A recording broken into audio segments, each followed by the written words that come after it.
de Jesus, iniciamos o Evangelho em Espírito e Verdade, trazendo os ensinos do Cristo de Deus através da imortalidade da alma, da vida futura e da reencarnação, apresentados pela doutrina espírita conforme a codificação de Allan Kardec, sob a orientação do Espírito da Verdade, para o estabelecimento do mundo de regeneração através da vivência do amor e do bem.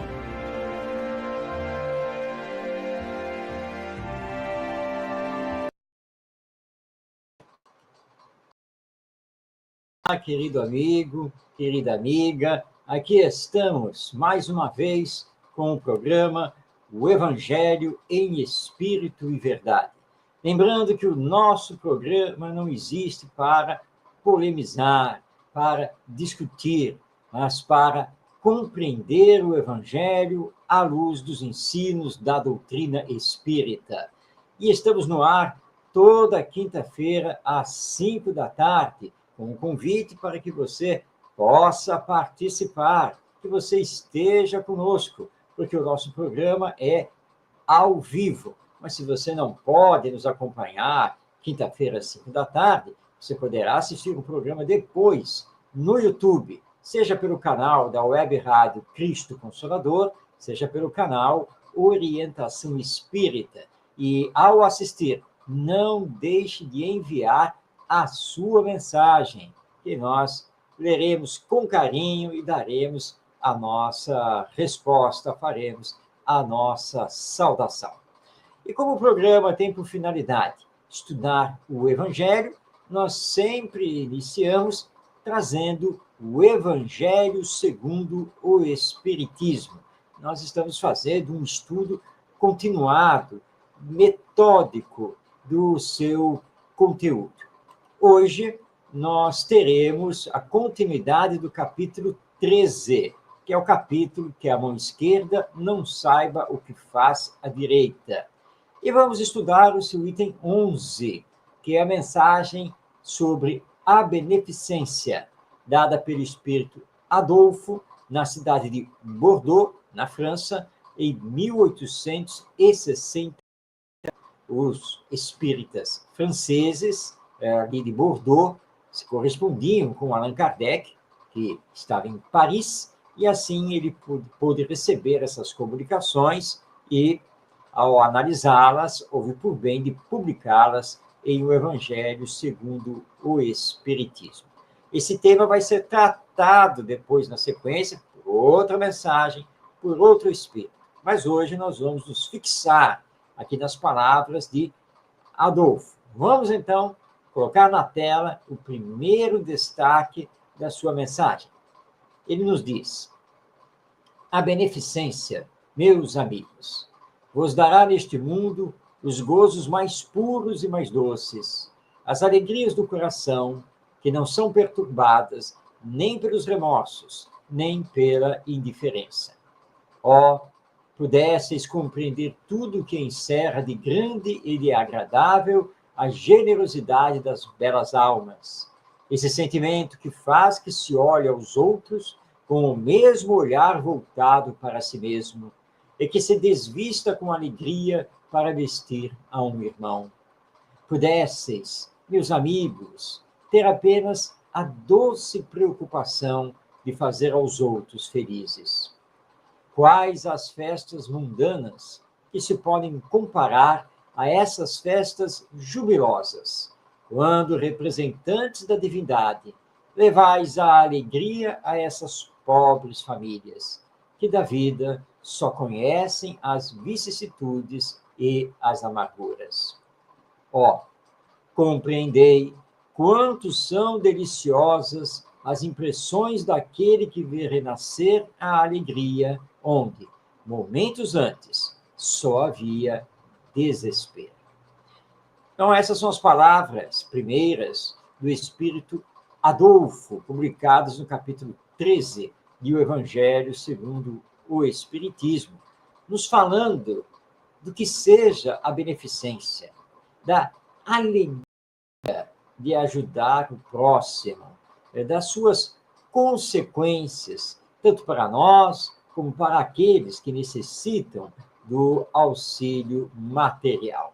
E ele, então, inicia a sua mensagem nos dizendo que não existe no mundo nenhum gozo mais puro, mais doce, nenhuma alegria maior do que a prática da caridade, do que a prática da bondade a favor do próximo.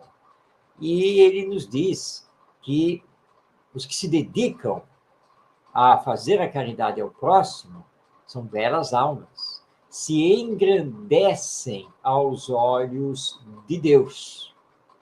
E mais do que isso, ele então volta o seu olhar àqueles que recebem esse auxílio, porque o agradecimento deles é um cântico de louvor a Deus. E eles que estão vivendo na amargura, na infelicidade, no sofrimento, então se rejubilam, porque estão sendo auxiliados para poder dar o voo da alma no seu devido tempo. E Adolfo ainda nos diz que não existe cerimônia, festa, por mais glamour que tenha, que possa se comparar com o fazer o bem. Porque quando fazemos o bem, e ele é muito explícito na sua mensagem, nós estamos sendo representantes de Deus. Nós estamos cumprindo uma missão. Nós compreendemos com o Espiritismo que há muitas maneiras de promover a caridade. Nós temos a caridade material e temos a caridade moral, que, aliás, já estudamos nas edições passadas, acompanhando aqui o Evangelho segundo o Espiritismo. Porque nem toda pessoa possui os devidos recursos para realizar a caridade material, mas todos nós, com boa vontade e seguindo os passos do Evangelho, podemos realizar a caridade moral, dando uma palavra de conforto, dirigindo uma boa orientação, sustentando a fé e a resignação das pessoas, espalhando, através da palavra, a mensagem do Espiritismo, que revive a mensagem do Evangelho, dando exemplos de bondade, de caridade, de amor fraternal. Tudo isso é caridade. E que tudo isso deve sair espontaneamente de nós, do fundo da nossa alma. Temos que compreender que os sofrimentos são múltiplos neste mundo de Deus, neste planeta que ainda é de expiações e provas, e que nós não podemos esquecer disso, e que nós mesmos, que estamos abraçando a caridade, também passamos, vez ou outra, por alguma amargura, por algum sofrimento. Faz parte deste mundo terreno no seu atual estágio de evolução. Mas também sabemos que nunca somos desamparados, que Deus está conosco, que Jesus nos acompanha, que temos um anjo da guarda, esse espírito superior que vela por nós, cumprindo uma missão maravilhosa. E sabemos também que só teremos paz de espírito, paz de consciência, quando fizermos ao próximo somente o que desejamos que ele nos faça, como nos ensinou Jesus. O Espiritismo proclama que fora da caridade não há salvação, seja essa caridade material ou moral, ou ambas. Esse é o caminho da nossa espiritualização e melhoramento moral da humanidade. Mas Adolfo continua a nos falar sobre a beneficência. Vai então nos dizer: caridade, palavra sublime, que resume todas as virtudes. És tu que deves conduzir os povos à felicidade. ao praticar-se, eles estarão semeando infinitas alegrias para o próprio futuro, e durante o seu exílio na terra, serás para eles a consolação, o antegozo das alegrias que mais tarde desfrutarão, quando todos reunidos se abraçarem no seio do Deus de amor. Foste tu, virtude divina, que me proporcionaste os únicos momentos de felicidade que gozei na terra.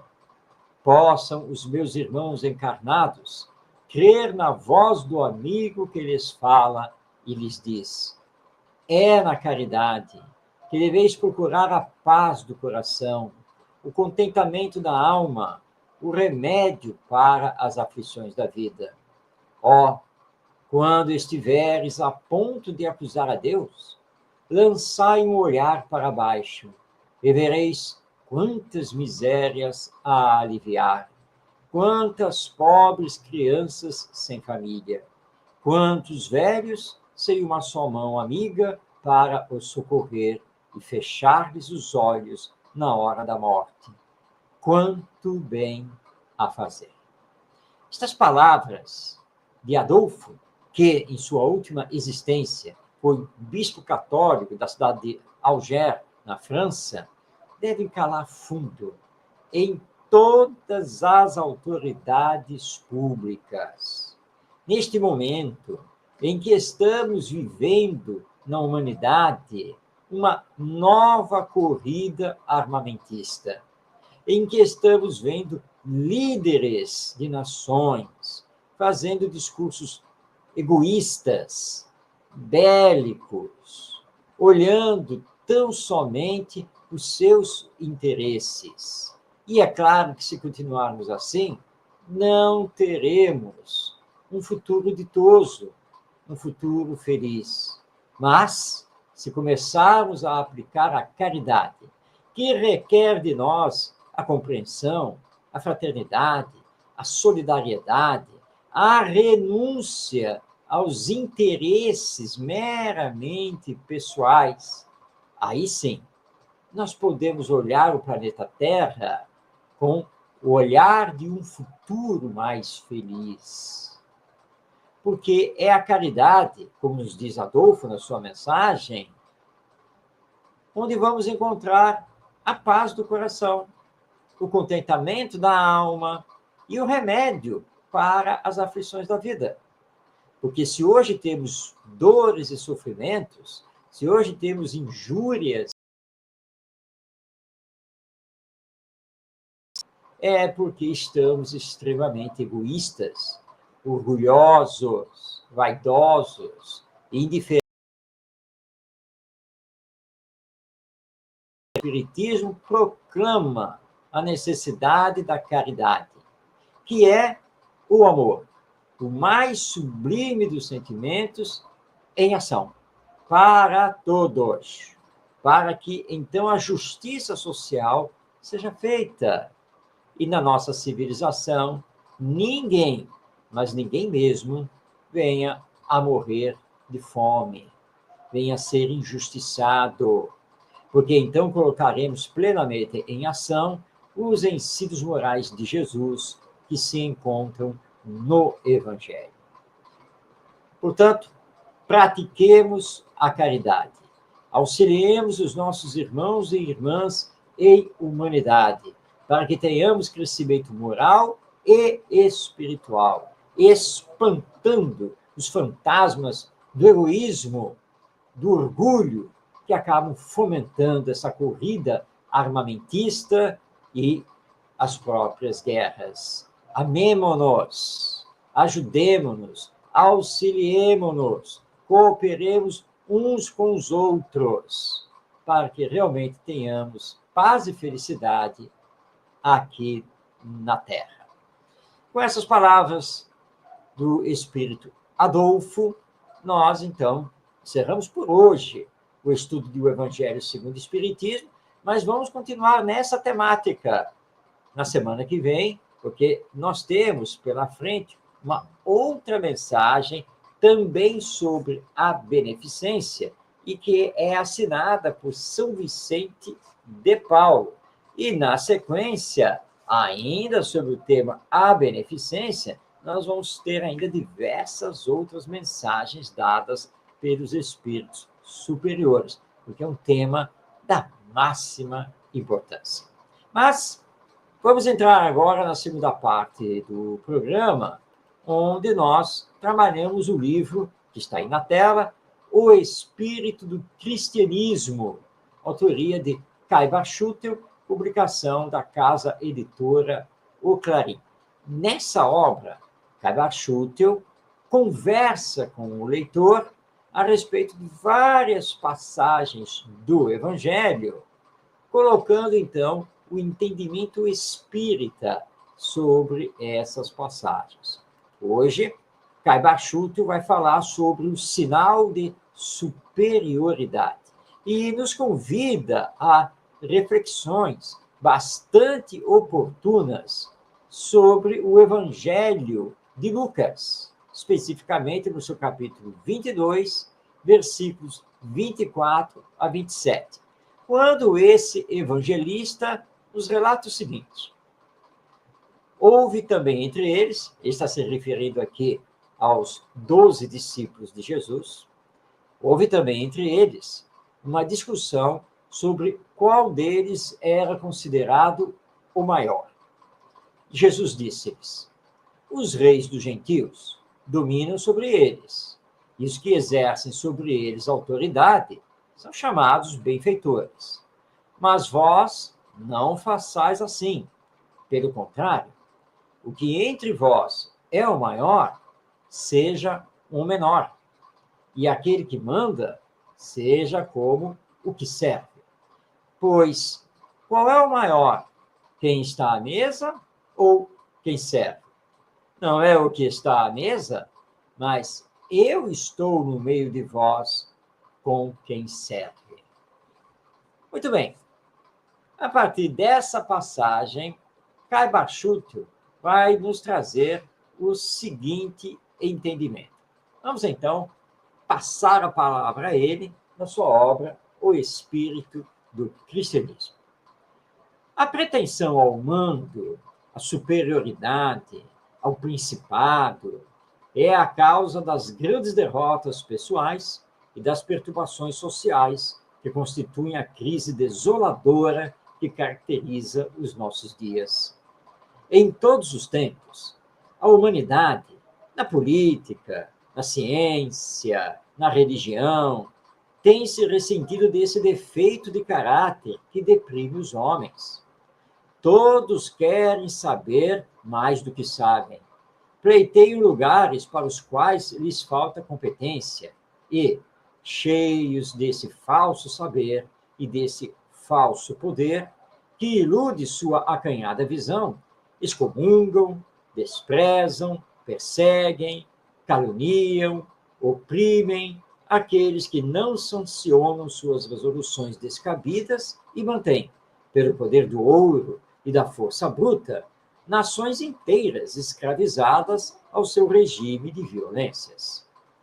Jesus, um grande revolucionário, que veio proclamar a liberdade na terra, que veio valorizar os homens pelas suas virtudes e pelo seu real saber, não podia sancionar a superioridade sem méritos, nem estabelecer a primogenitura de nenhum Jacó trocada por um prato de lentilhas.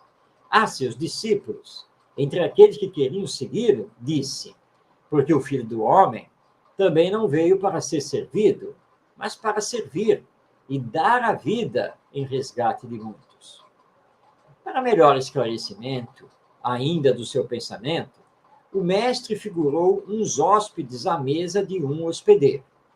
Este servia-os com a solicitude de um criado, de modo que, na aparência, o hospedeiro era o menor de todos que ali se achavam, mas, na verdade, era o maior, porque era o dono da casa. Qual é o maior? Quem está à mesa ou quem serve? Não é quem está à mesa, mas eu estou no meio de vós como quem serve. Outra coisa nós aprendemos nesta lição. Ninguém pode mandar sem saber fazer, porque a condição essencial de quem manda é também fazer. Mandar fazendo e fazer mandando. O que manda seja como o que serve. O que manda seja como o que trabalha. Note-se que Jesus não disse o que trabalha seja como o que manda, mas sim o que manda seja como o que trabalha. Os trabalhadores são mandados. Não podem mandar porque sua tarefa se limita a receber ordens. Mas os que mandam têm a obrigação de trabalhar para ensinarem, com o exemplo, para animarem seus discípulos com a sua própria ação e para que os discípulos aprendam bem a imitar as obras que o Mestre faz. O cristianismo não se limita ao ensino teórico, mas sim ao ensino teórico prático.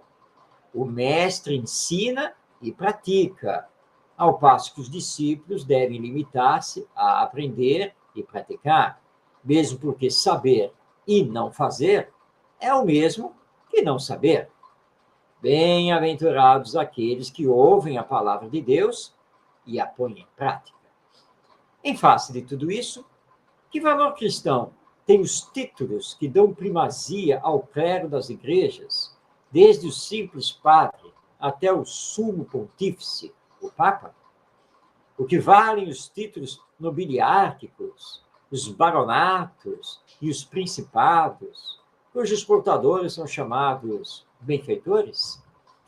Tiago e João podem assentar-se à direita ou à esquerda de Jesus, mas não conseguirão fazê-lo sem haver passado pelo batismo, porque Jesus passou. E isso mesmo depende da vontade de Deus, que é quem tudo manda e governa. A superioridade não depende do sangue azul ou vermelho. Não está na razão do numerário que se possui, nem na força bruta que se impõe, mas sim no cumprimento do dever, na proporção do trabalho realizado, do amor, da virtude em atividade, da sabedoria que se conquista, pois os que se exaltam serão humilhados, e os que se humilham serão exaltados. E vai agora, então, finalizar o seu pensamento à luz da doutrina espírita, o nosso Caibar Schutel. O valor do indivíduo não está no cargo que ele usurpou de outrem. O seu mérito não consiste na família de quem ele faz parte, nem no dinheiro que conseguiu por meios mais ou menos ilícitos. O mérito é produto da atividade, do trabalho contínuo, da bondade de coração, da exaltação do raciocínio, finalmente, da elevação espiritual. Nisto é que consiste o verdadeiro sinal de superioridade. Bem, Caibar Schutel não deixou dúvidas aqui no seu texto sobre o que significa a superioridade. Quem é o maior perante Deus, nosso Pai? A partir, então, desta passagem que Lucas nos trouxe, quando os discípulos discutiam entre si quem deles seria o maior no reino dos céus, quem poderia ser o braço direito de Jesus. E Jesus dá uma lição assim maravilhosa aos seus discípulos, e lição essa que fica conosco até os tempos atuais e para os tempos futuros. Quando ele diz, ora, eu sou o enviado de Deus, eu sou o Messias que haveria de vir, eu sou o Senhor. Mas vocês não estão vendo que eu estou sentado à mesa tão igualmente quanto vocês? Porque perante Deus, o maior será, na verdade, o que se faz menor.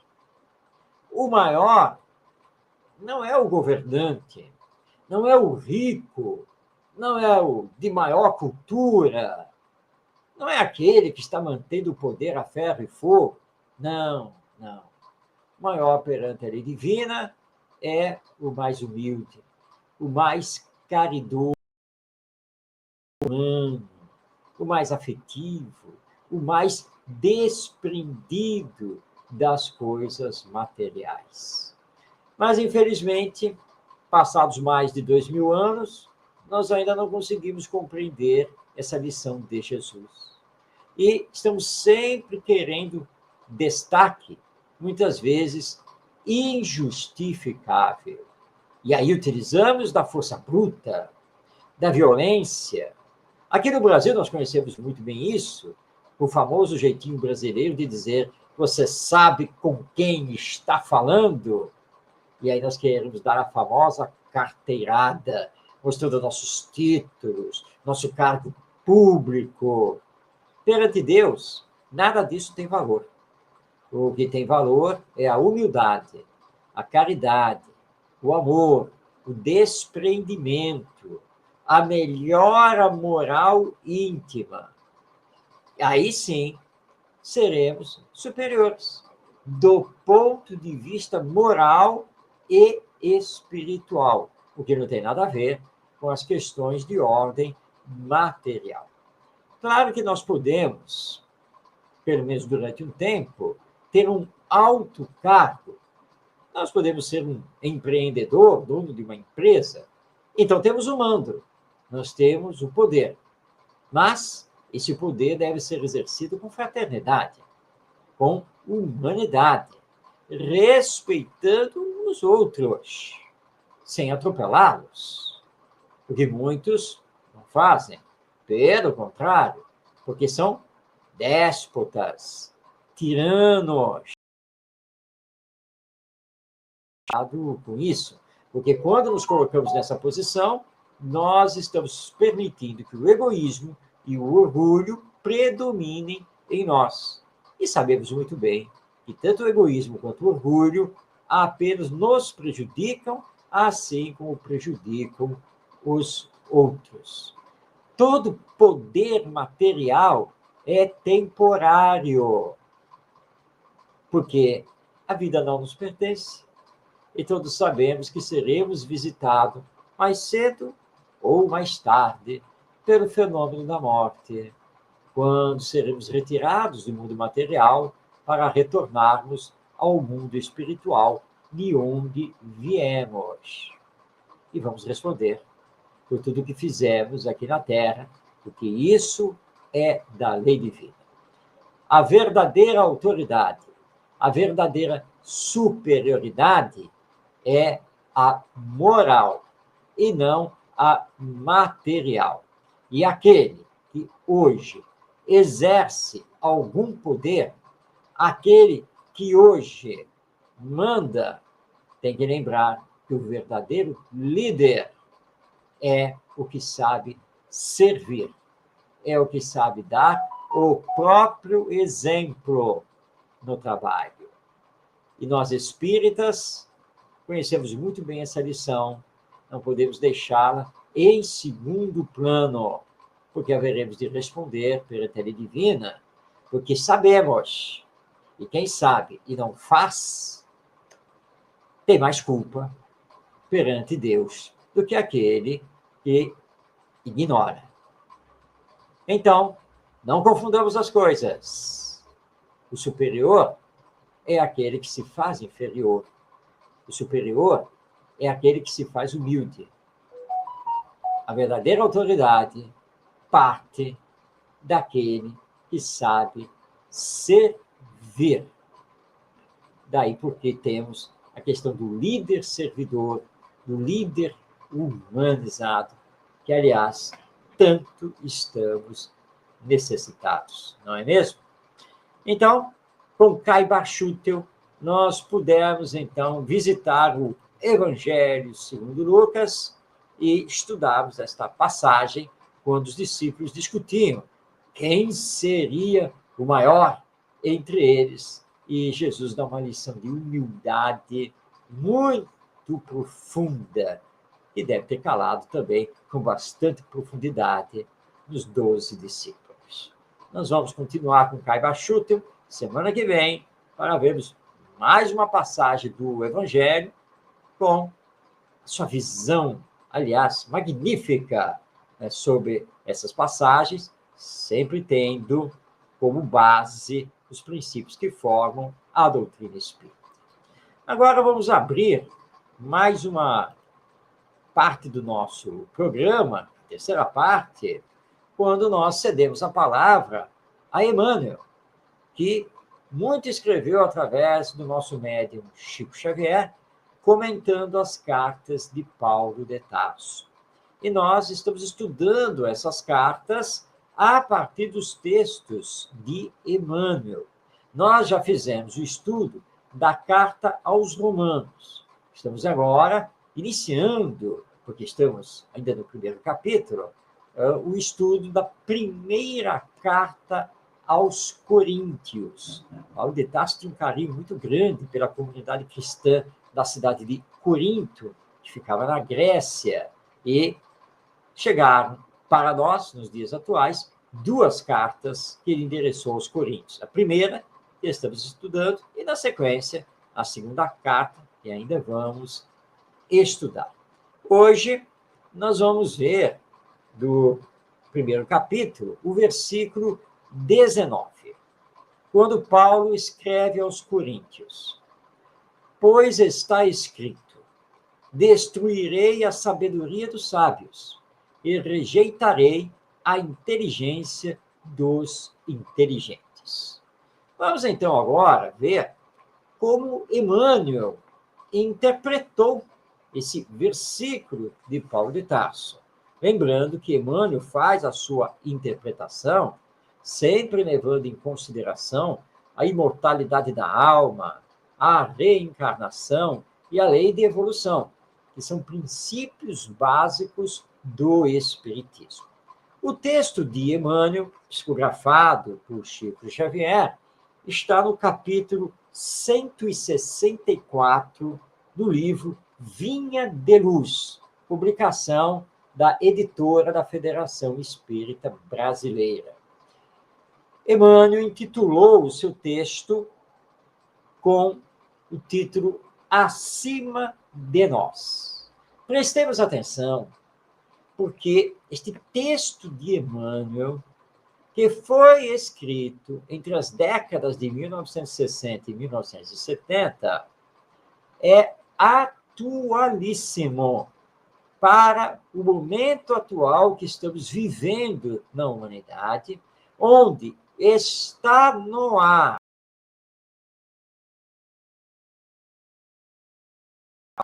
em que líderes de diversas nações estão soltando farpas uns contra os outros, e há todo um discurso bélico que está sendo feito atualmente.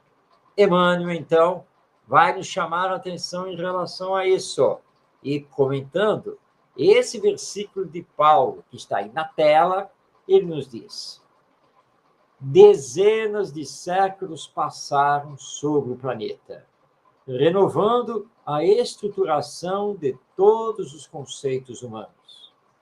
A ciência da guerra multiplicou os estados. Entretanto, todos os gabinetes administrativos que lhe traçam os escuros caminhos sucumbem, através do tempo, pelas garras dos monstros que eles próprios criaram.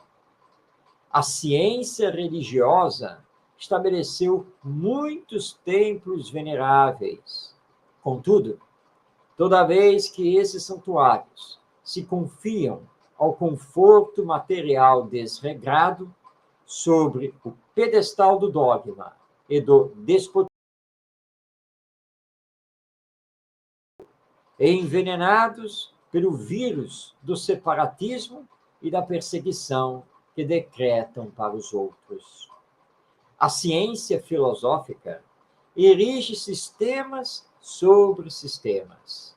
Todavia, quando procura instalar-se no negativismo absoluto, perante a divindade do Senhor, sofre humilhações e reveses, dentro dos quais atinge fins integralmente contrários aos que se propunha realizar. Em toda parte da história, vemos triunfadores de ontem arrojados ao pó da terra, cientistas que semeiam vaidade e recolhem os frutos da morte, filósofos louvados pela turba invigilante que plantam audaciosas teorias de raça e economia, conduzindo o povo à fome, à ignorância e à destruição.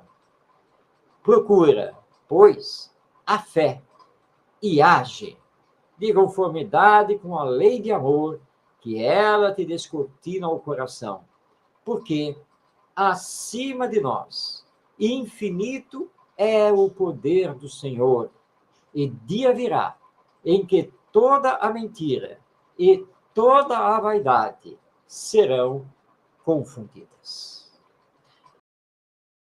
Então, as palavras vigorosas através do nosso querido médium Chico Xavier. Deus é mais. Deus é o poder absoluto. Deus é o princípio de tudo, e tudo a ele converge. E diante de Deus não há mal, não há egoísmo, não há orgulho, não há violência que possa se sobressair. Muito pelo contrário. E a história da humanidade nos mostra isso. Onde estão os grandes imperadores romanos? Onde está Alexandre da Macedônia? Onde se encontra Gengis Khan, o mongol, que aterrorizou a Ásia? Onde estão os reis e rainhas com a sua suntuosidade palaciana e com seus desmandos? Onde estão os grandes conquistadores? Onde estão os filósofos materialistas? Todos foram arrojados à poeira da matéria. Todos foram tragados pela morte. Muitos e muitos foram desmentidos, esquecidos e mesmo execrados pela história, porque a lei divina é a lei de evolução. O bem é que predominará sobre o mal. Por isso Jesus foi enfático: a terra será herdada pelos brandos e pacíficos. Não importa o tempo que leve para isso. E precisamos compreender, diante da divindade, diante da realidade histórica da humanidade, que todo poder é temporário, que todo egoísmo será vencido pela caridade, que todo orgulho será vencido pela humildade. Equivocam-se aqueles que detêm o poder e que acham que, através desse poder, podem impor as suas ideias, podem violentar as consciências e promover a dor e o sofrimento. Porque dia virá em que terão que prestar contas a Deus, através da própria consciência, amargando então para si dores e sofrimentos morais atrozes, com repercussões nas próximas encarnações. A mensagem do Espiritismo, ao reviver o Evangelho, é muito clara. Somos almas imortais, criadas por Deus e destinados à perfeição. E estamos aqui na Terra para reparar o que fizemos em existências passadas. E essa reparação deve acontecer através do aprendizado do amor ao próximo, porque somente o amor pode nos salvar. Somente o amor pode nos conduzir à felicidade. E lembremos aqui aquela parábola de Jesus, conhecida como parábola do mal rico. Ele que era grande produtor agrícola, e quando viu que a sua produção tinha sido a maior de todos os tempos, ele lá fez os cálculos e viu que, muito mais do que ser rico, ele ficaria multimilionário vendendo a produção. Então ele pensou, eu vou construir novos celeiros para poder armazenar a produção, e vou vendendo, e nem vou mais trabalhar, porque agora é só gozar a vida, porque recursos não me faltarão. Era um pensamento extremamente egoísta. Mas Deus, olhando para esse seu filho, não, você não vai gozar nada, porque esta noite chamarei você de volta à pátria espiritual, onde você terá que prestar contas comigo. E nós sabemos que a morte pode nos visitar a qualquer tempo, não é mesmo? Nós sabemos disso. Então, tomemos cuidado. Cuidado com o que estamos fazendo, porque a qualquer tempo Deus poderá nos chamar para prestarmos contas a Ele, porque a vida não nos pertence, e sim a Deus, nosso Pai. Assim, nós estudamos mais um versículo da carta de Paulo aos Coríntios, hoje, o versículo 19 do capítulo 1, onde Paulo nos lembra que Deus destruirá a sabedoria dos sábios, irá rejeitar a inteligência dos inteligentes, porque sábios e inteligentes, materialistas, ateístas, sucumbirão à realidade da vida imortal que nos aguarda. Antes de passarmos agora para a quarta e última parte, vamos à nossa dica literária espírita. Estamos trazendo um livro belíssimo, Calma, livro escrito por Emmanuel, através do médium Chico Xavier. É uma obra belíssima, que sempre nos tocou o coração, que sempre nos chamou a atenção. Palavras de Emmanuel que nos envolvem a respeito da compreensão, da tolerância, da paciência, da calma, para resolvermos os nossos problemas, as dificuldades existenciais. Leia essa obra, muito importante, é uma publicação da GEM Editora, que é o Grupo Espírita Emmanuel, lá de São Bernardo do Campo, em São Paulo, obra maravilhosa que estamos, então, trazendo para você. Calma, do Espírito Emmanuel, através de Chico Xavier.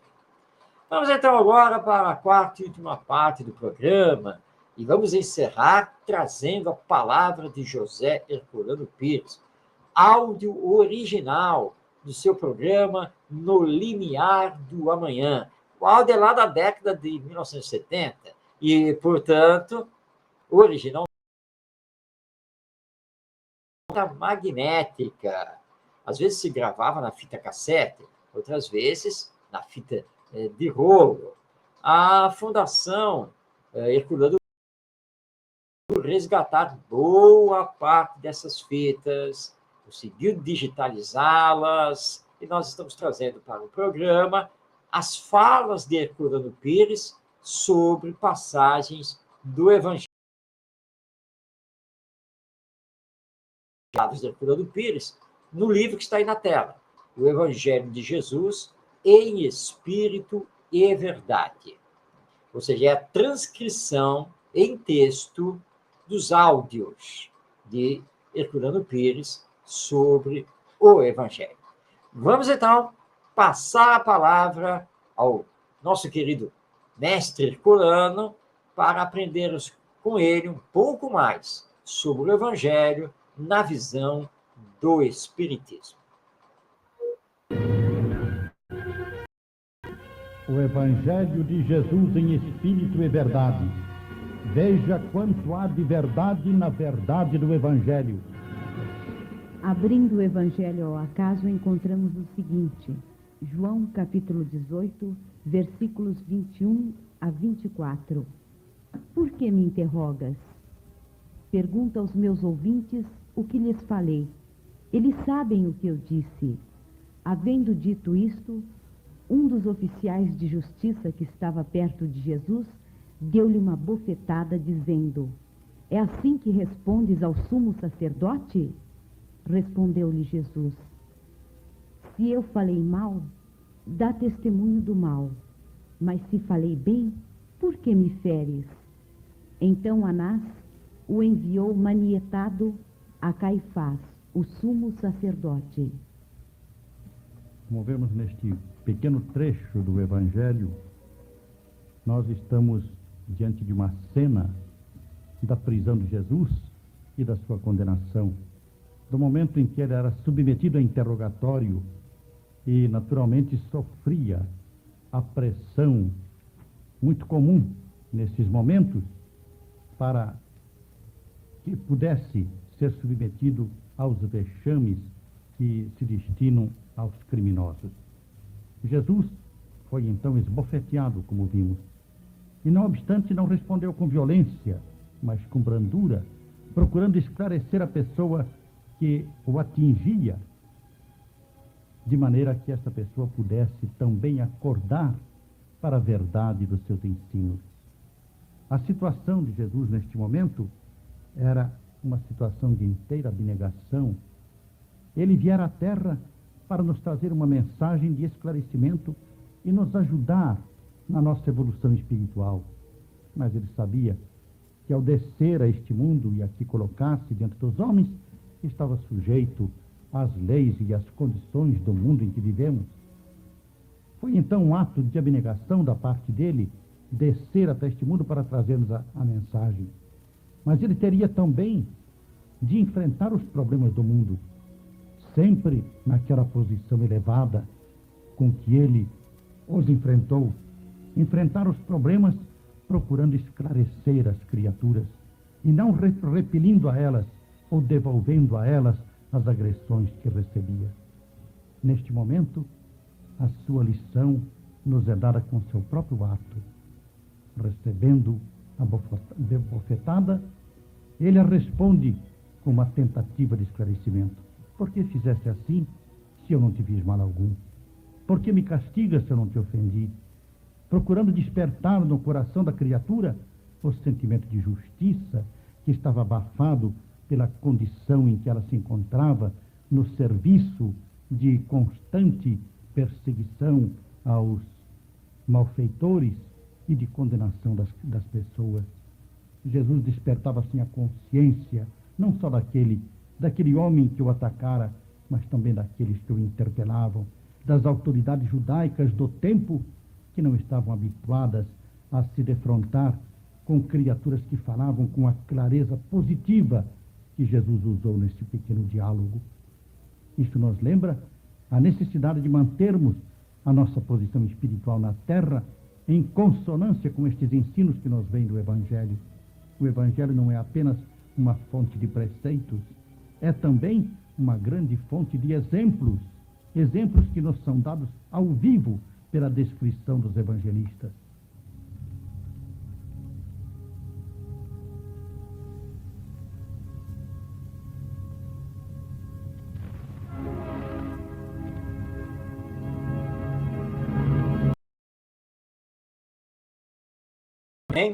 Tivemos então a palavra de José Herculano Pires, nos lembrando o belíssimo e profundo exemplo que Jesus deu, que mesmo acusado injustamente, esbofeteado, respondeu com uma atitude de bondade. E é isso que nós aprendemos com ele, com seus ensinos e também com a doutrina espírita. Sempre que recebermos o mal, entregarmos o bem. É assim que vamos nos melhorar e também melhorarmos a humanidade terrena. Bem, estamos chegando ao final do nosso programa. E não poderíamos deixar aqui de lembrar da necessidade de todos os tempos e dos tempos atuais de orarmos. Orarmos pela cooperação, orarmos pela fraternidade, orarmos pelo amor, envolvendo os nossos dirigentes, os líderes de todas as nações, para que haja diálogo e para que as diferenças sejam superadas nesse diálogo e que possamos entender que a solidariedade é muito mais importante do que entrarmos para um terreno bélico, perigosíssimo. Não deixemos também de agir, de realizar, de sempre estarmos no campo do bem e do amor ao próximo. Muito obrigado pela sua companhia. Que Jesus lhe abençoe, paz na sua vida e que possamos estar de volta semana que vem, às 5 da tarde, pela Web Rádio Cristo Consolador. Lembrando que você pode assistir nosso programa a qualquer tempo, em qualquer dia, qualquer horário. E para isso, basta você acessar o YouTube, onde você tem o canal da Web Rádio Cristo Consolador e também o canal Orientação Espírita. Ambos mantêm os vídeos do programa O Evangelho em Espírito e Verdade. Receba meu abraço e até semana que vem.